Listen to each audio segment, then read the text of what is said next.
When people talk about homosexuality, they often ask, is it a choice? I heard it is. Hello, what's your name? Christian. Well, Christian, let's see what the latest science has to say. Oh, that.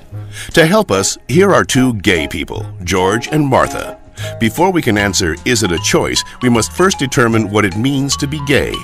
How do you know you're a homosexual? The same way you know that you're straight. Since the 19th century, many theories about homosexuality have been offered that are untestable and contradictory. Male homosexuality is the result of an absent father and an overbearing mother. See ya. Stand up straight, dear. And the female homosexual has never recovered from her anger over not having the penis. She wishes to avenge her perceived castration by taking another female as her sexual object. You're kidding me, right? Well, I've always been told that homosexuality is unnatural. Is it? In fact, homosexual relations are common in nature, including zebras, baboons, dolphins, sheep, buffalo, ducks, foxes, elephants, horses, gorillas, moose, house cats, pigs, mice, rabbits, swans, and lions, to name a few. Well, okay, but we're not animals. Human beings have free will. You don't just decide who to love. Settle down there, Martha.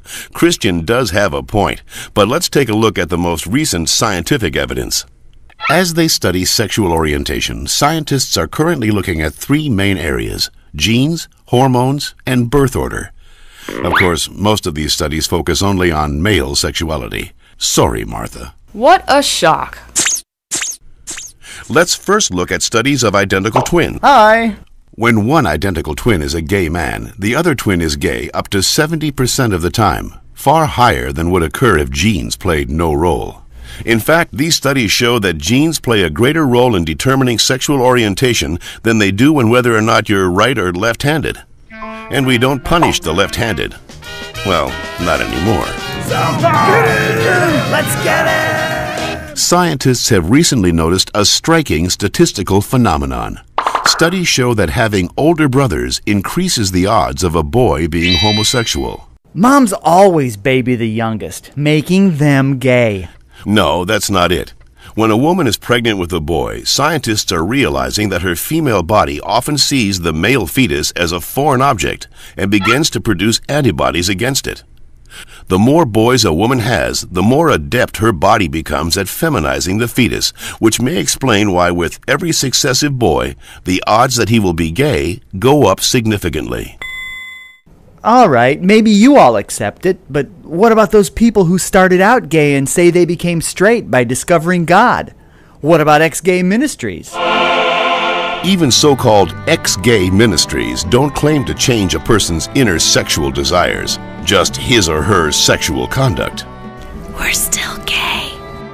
If these places really work, why don't they all use the same technique? Why does each ministry experiment its own way? Well... And why have so many members and leaders recanted earlier claims that they were changed? maybe these programs don't work for everyone, but what's the harm? How about the feelings of shame and guilt they instill and reinforce in their victims? Or the money, energy, and time they sap from people who have nothing wrong with them? Says you. Well, in point of fact, not just George says that, Christian. The American Medical Association, the American Psychiatric Association, the American Psychological Association, the American Psychoanalytic Association, the American Academy of Pediatrics, and the National Association of Social Workers have all stated that homosexuality should not be treated as a mental disorder, and that they oppose attempts at reparative or conversion therapy, and that sexual orientation is not a choice and cannot be changed. So that's it. I'm supposed to believe that it's not a choice just because all those doctors and scientists say so? Or you could just ask us. I do know this one girl named Heather who goes back and forth, but she's Shut up.